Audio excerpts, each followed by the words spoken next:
This is the off season.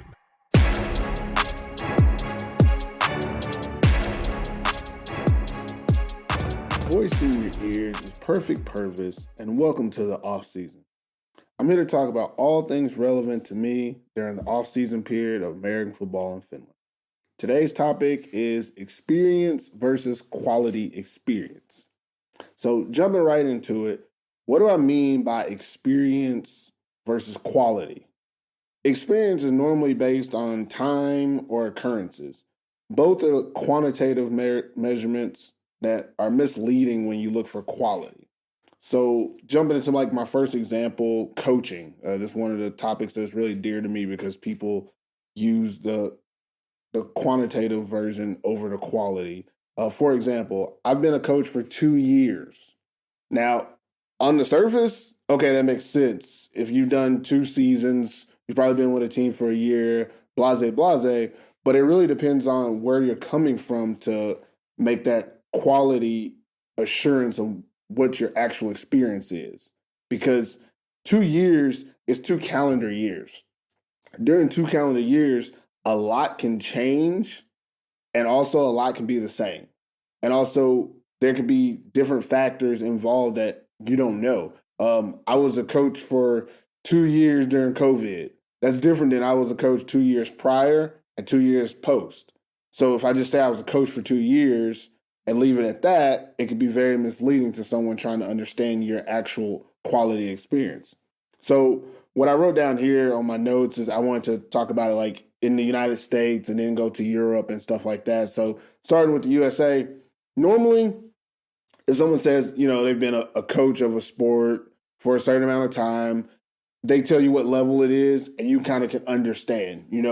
I know what it takes to be a youth football coach in the USA. I know how much time most coaches spend practicing with their team, et cetera, how difficult it can be compared to, a middle school coach, which again, quality can be different in different places because I think a middle school coach in Texas versus a middle school coach in Rhode Island would have a different amount of quality to them. So those are things that I can compare just by you saying 2 years. But then also once you start to get higher, it goes to, okay, I was a football coach for the New England Patriots for 2 years. Then I want to know, what was your position? I was quality control. What position are you applying for now? Well, I want to be offensive coordinator. Does that apply? I don't think so.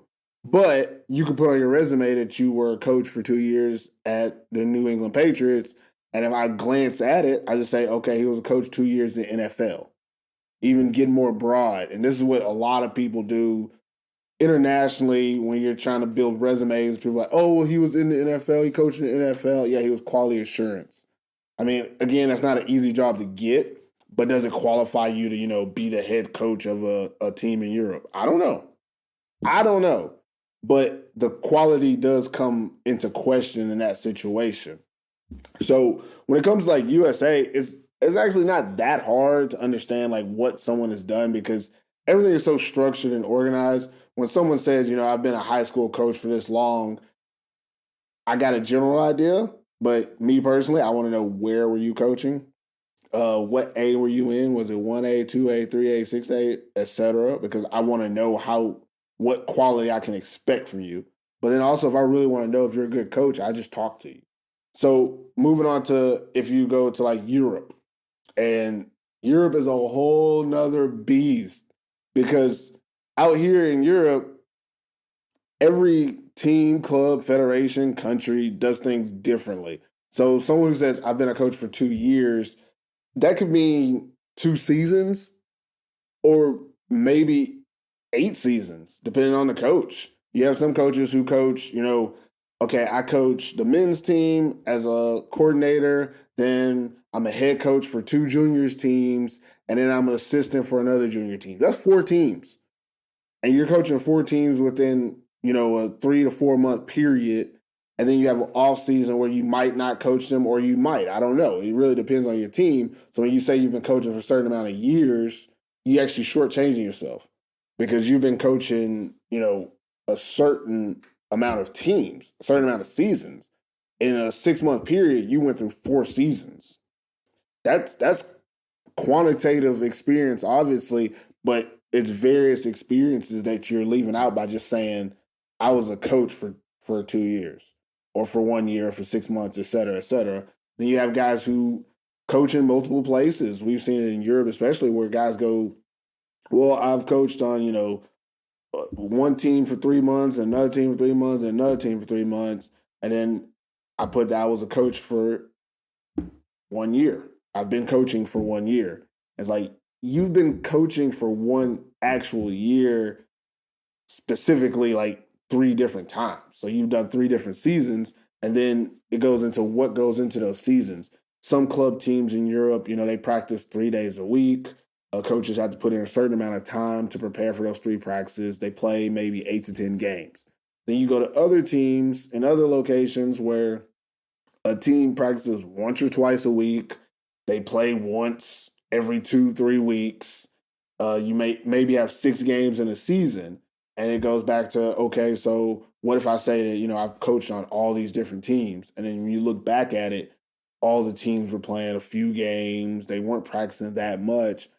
Is the quality of that coach really going to be up to what you want from someone who says they have 2 years of experience? And then just keeping this going about like the differences of the quality is, it takes something different to coach a men's team compared to a youth team. And then it depends on where your youth team is. Coaching a youth team in Germany is different than coaching a youth team in Sweden, which is different than coaching a youth team in Italy or in Hungary. So you have to be cognizant of those type of situations and what people are doing and how they're coaching. So I won't talk too much because obviously I feel like I'm just rambling. But ultimately, quality experience, you got to find out. You have to validate it. You have to know the different parameters around someone's experience. While just saying experience is very broad and can be used for a lot. And it's one of those things where going outside of sports, experience can be said about almost anything, and the time can just be vague. An example would be, I've coached the wide receiver position once. Like, specifically, I was a wide receiver coach once in my life. Well, if you go by experience of years, 1 year I was a wide receiver coach. So I got a whole year, and I maybe coached the receivers for 2 months, I think, at that time. And that's just putting out a random example of how the experience of saying experience can be misleading. Now, if someone was to fact check me and say, okay, so you did 1 year, where were you for that year? What was the time period? And I give them a 3-month time period. Okay, for those 3 months, how many times did you guys practice? Twice a week. Okay, so now I'm thinking, you didn't really coach for a year. You coached for about 2 weeks of time, if that's really what I want to say. So then it goes into, what can you really teach someone in that time? Show me your results, like show me the players and what they progressed on, or maybe let's just talk football. Show me how you ran your practices. And then when someone talks to me, they'll see that I'm not really a wide receivers coach. I had them out there running routes and catching balls, running routes and catching balls. Work on your footwork and work on your hands. And mostly your hands, because I don't care how good a route you run. If you can't catch, can't do nothing with you. We didn't really work on, the breaking tackles and stuff, which I think is really good for receivers. But now I'm getting sidetracked. Back to experience. Quality experience. I think that's what we all want versus just general experience. But quality experience also can be manufactured. I'm talking about how people say, I was a coach for this long, this long, this long.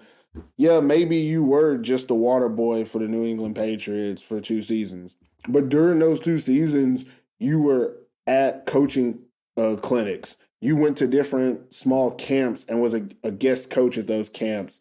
You took online courses, or you went to coaching seminars. You went to training classes and you were learning, or you were self-teaching throughout that phase. That's also a quality. And that's one thing that I think people don't tell people about. Someone will say, I've been a coach for this long and this long.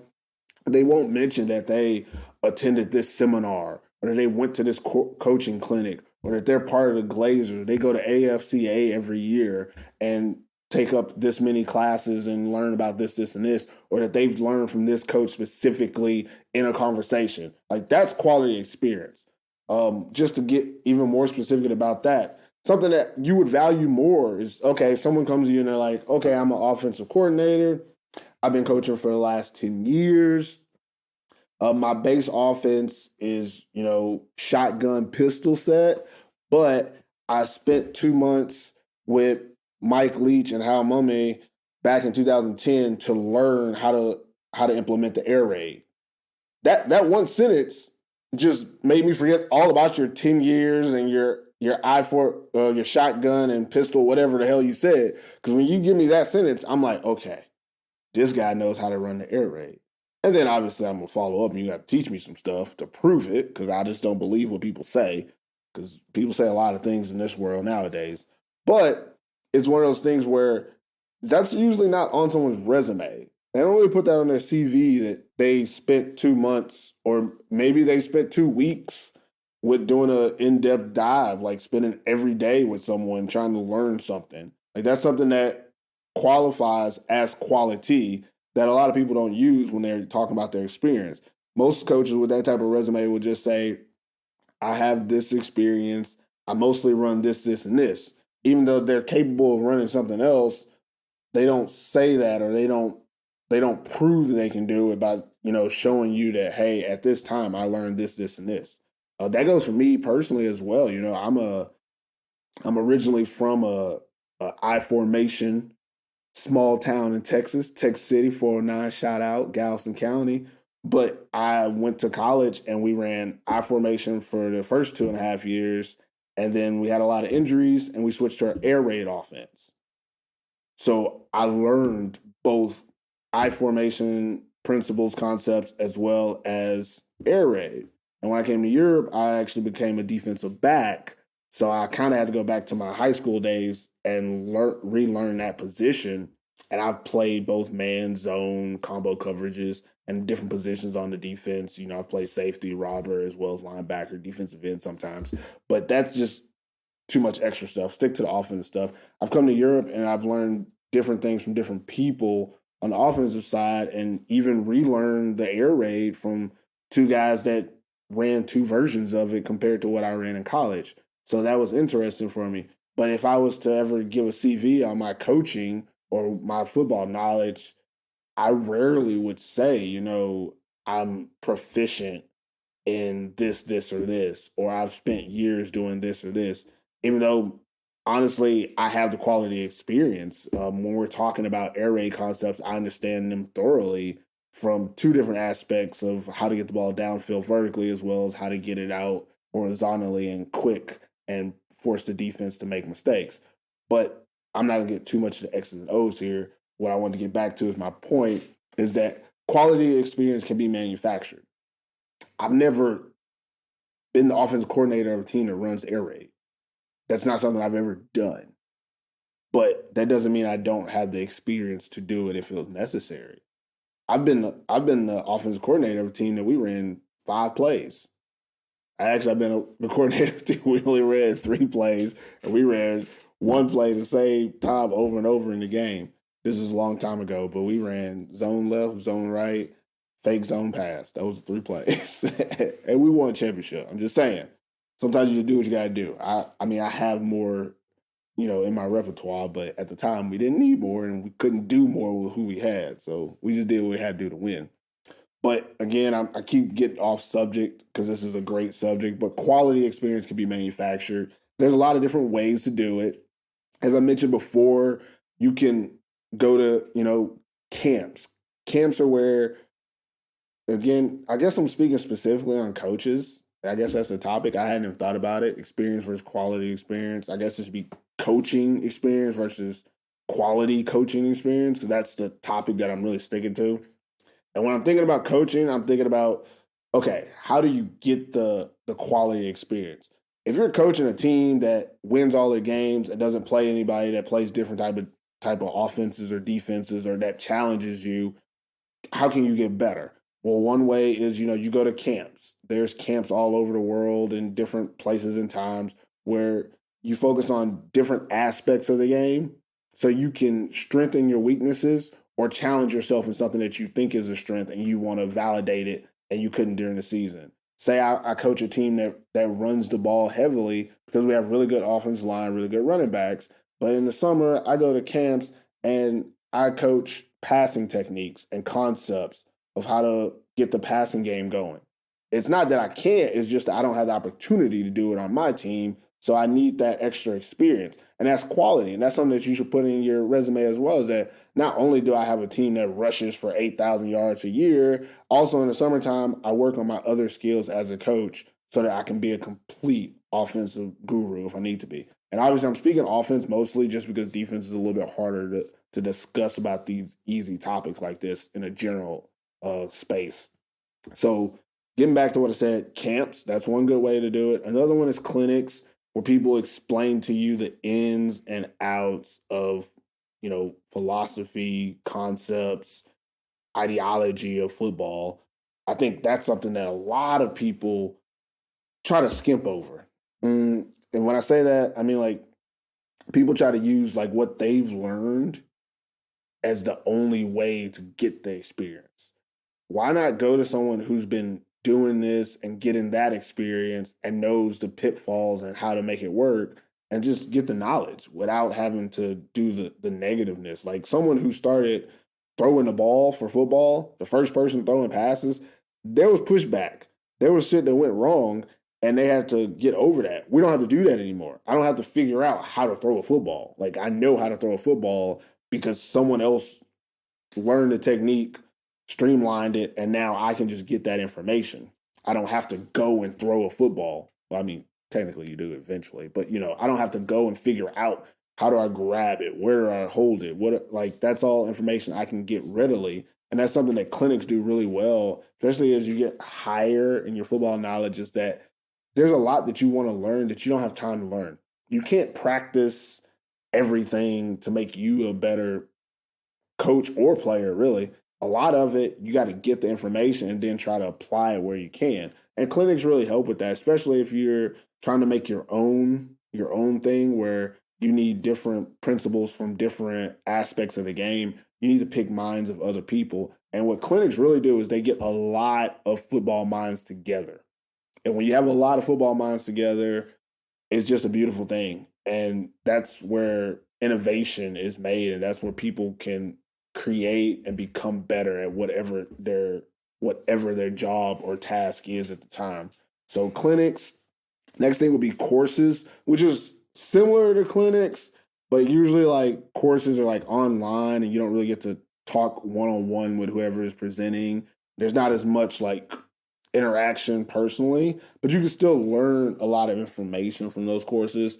And usually they're really in depth for the topic. So that's another way.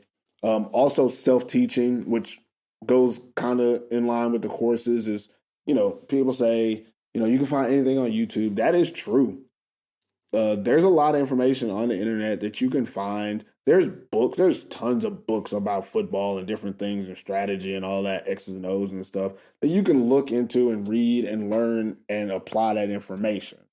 Now, I don't know if telling someone I read a book is going to really give them the quality experience they want, because we all know reading a book is not the same thing as applying, but usually like courses are usually a little bit better. The online courses are a little bit better to say I've done this course, because the coaches usually, they're more in depth. It's harder to write. It's harder to explain what you're trying to get done in a book format. But if you're doing like a YouTube video or something, again, the information, it might not be as accredited like online courses, but if you are learning information, you can still apply it. And that, when you get that experience, all someone has to do, if you want to validate your experience, have a conversation, talk football, have someone ask you questions, say, ask me why I think this works. And I'll explain it. And I'll tell you, I learned this. This is information I know now. And once you have knowledge, it doesn't go anywhere. Once you have that knowledge, that's something you can always say, is that I can implement this. And if someone says, prove it, and you don't have it physically on the field or tape to prove, explain it. And if you explain it well enough that you learned it well enough, someone will be like, okay, I understand that, and it sounds like you can implement it. But if you don't know it well enough, they'll be like, okay, it sounds like you playing Madden, and I don't have time for that. And that's up to you, especially when it comes to like self-teaching. So I think I said camps, clinics, courses, self-teaching. And the last thing will be top level training is what I put on my list of how quality experience can be manufactured. When I say top level training, I mean going to a professional that this is what they do and getting trained. It is what it is. I mentioned Mike Leach and Hal Mumme earlier. RIP to Mike Leach, but Hal Mumme is still alive. And he's still coaching classes on the air raid and teaching people. You can just go get trained by him. Call a dude up, ask him the pricing, get you a month in. Go. I think he's in like Jacksonville, Mississippi, or something like that. And when you come back, that's knowledge that you have, and you have a reference. When you do top level training like that, you have a reference because people will say, "Okay, well, where'd you learn air raid? I learned it from Hal Mumme." You can call him, and he'll verify that I learned this stuff from him. And the same thing if you're learning something else, or if you want to be taught something, find someone who's great at it and renowned, and go learn from that person. Be trained, be taught by them, and use them as a reference. And now that counts as quality experience. And that's a little bit better than just saying I'm a coach or saying, look at my resume in this, glass figure of games that I've coached or played in, etc. So I think I feel like I'm rambling, so I'm gonna move on. Next thing I got on here is let's talk about normal experience and kind of why it's not a great indicator. Normal experience relies on time and circumstances.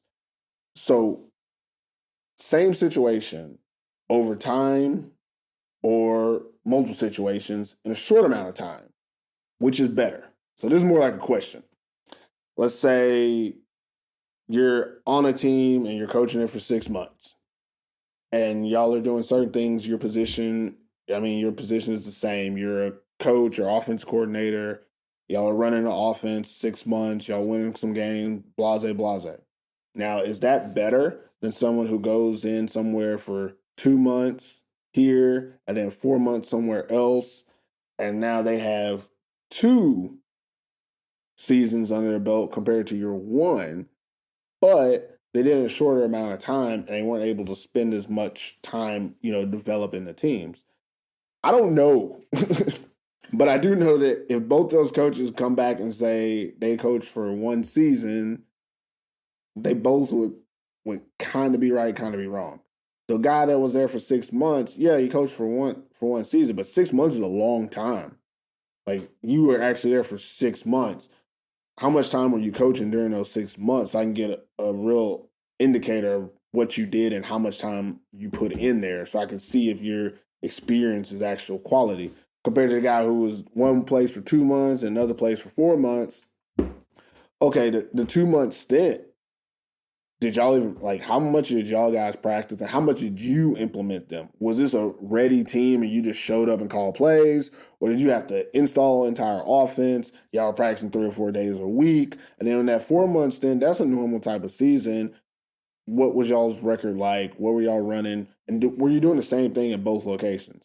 Or did you go to one team, run I formation, go to other team and run shotgun pistol and air it out? Like, that is something I would want to know which one is a better experience. But if both coaches just said, I coached for a year, and they were talking about a 6 month time span, I wouldn't really have any quality to pick one over the other. I would honestly have to look at both and be like, okay, well, one had 2 seasons, one had 1 season. One seems to be more stable with the 6 months. Maybe that's better. I don't know. But one, maybe he can adjust better with the 2 and the 4 months. I don't know. So my question, and this isn't something I can answer, but my question is, which is better? If you're relying on time and circumstances, does it matter how often someone is doing something, or does it matter the cumulative volume of what someone does? Because obviously a coach is somewhere for 6 months is building a much stronger bond, I would say, but also depends on how often they're meeting and playing and practicing compared to someone who maybe in 2 months he was very intense for those 2 months. So which is better? I'm not sure. That's an open-ended question I'm gonna leave on the podcast. If you have any comments or questions, hit me up, let me know, and we'll go over that. So last thing I'm gonna talk about before I get out of here, and man, this time flies when I'm just talking. Um, Solutions for ways to identify quality over normal experience. Solutions is to do your homework. Um, Figure out exactly where someone is coming from and what they did. Don't just take, something that someone says is I have 2 years of experience. How many how many did you do? Now I'm thinking outside of football now because this can relate to anything. If anybody's trying to get a job or trying to link up with you and do something, they say they have experience and they use the term years. I want to know, what does that years represent?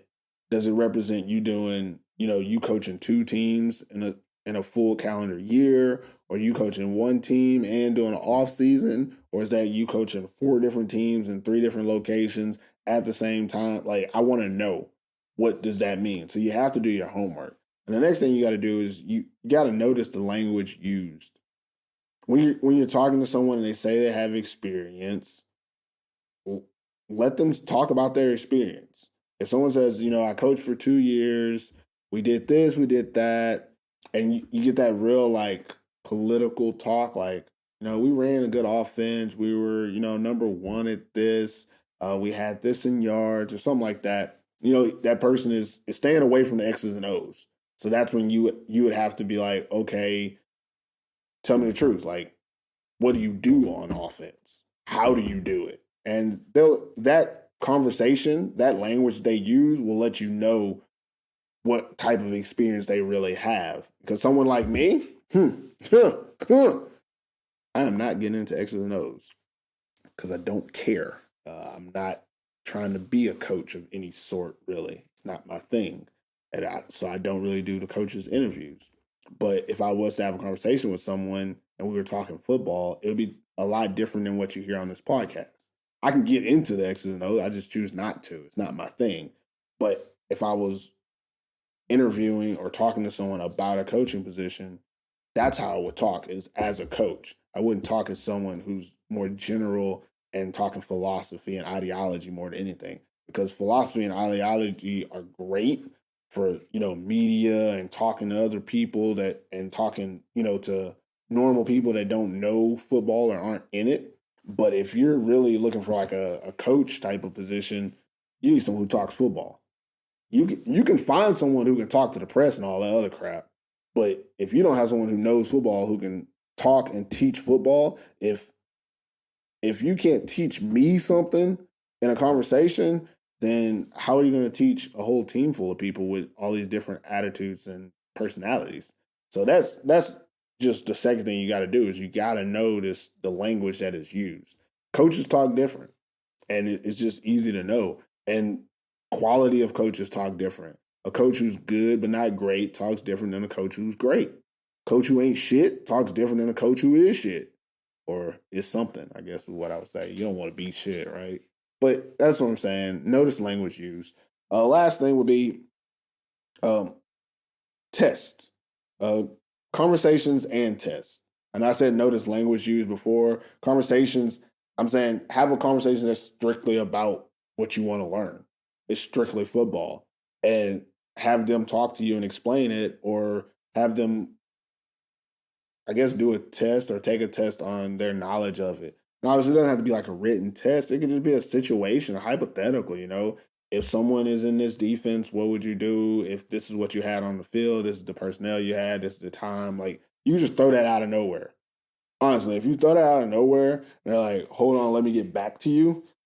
Well, that's a red flag, because if they're a coach, they should be able to answer it on the spot. But secondly, like, how they answer and how much time it takes them to get to that answer is going to let you know something. If a coach takes 30 minutes to answer that question, it's going to be hard for them to adjust and do things at a high rate. But also, if you just need someone who knows how to answer that question, that person might be your guy. It depends on what you're looking for. But like I said, those are solutions for how we can identify quality over normal experience. The first thing we can do is to do our homework, do some actual research on what someone's experience is over just taking it for however many years they say it is. And then the second thing is you can notice the language used when you're talking to them and how they're responding to you. That's going to let you know how much experience they have compared to what level you're looking for. And then the last thing is, testing someone like on the spot and figuring out exactly what they know, exactly what the quality of their experience is. And that level will be shown in that test and the result of it. So that's all I got for this topic. I went a little bit longer than I thought I would. I think I explained it pretty well that experience and quality experience are two different things. And people just keep getting by saying experience. And that's why I came up with this topic is I'm tired of people saying, oh, I've coached for 35,000 years. And, that means something. Does it? No, the fuck if it does. Honestly, I don't care how many years you've been doing something. If you don't do it at a certain level and you can't provide proof of that level, nobody cares. Someone coaching for 50 years or someone coaching in the NFL for 6 months doesn't mean that they're the answer to someone else's situation. That's the real reason why I even wrote this topic as something I want to talk about is, me, I be on the line, on the Facebook and the Instagram, and I be seeing people talking about, I got this and I got that, and I'll just be like, you got nothing. Because you're over there coaching one team for 3 months. Y'all practice once a week, and you don't even win. You ain't even got no dubs. And you talking about coaching experience. And you got other guys who they got dubs, but they didn't do anything to get to it. They were on the staff of winning teams. They were the water boy. They were the get-back coach. They coached the running backs. No offense, running backs. But come on now. We all know. Either you're a running back or you're not. You don't really need to coach running backs at the top levels anyways. But again, I digress. That's it for this topic, experience versus quality experience. I hope anybody listening to this or any of my podcast episodes, I really hope y'all enjoy this. I'm just putting out my thoughts, putting it in the universe and hoping that you can receive it. So with that, thanks for rocking with me during the off season.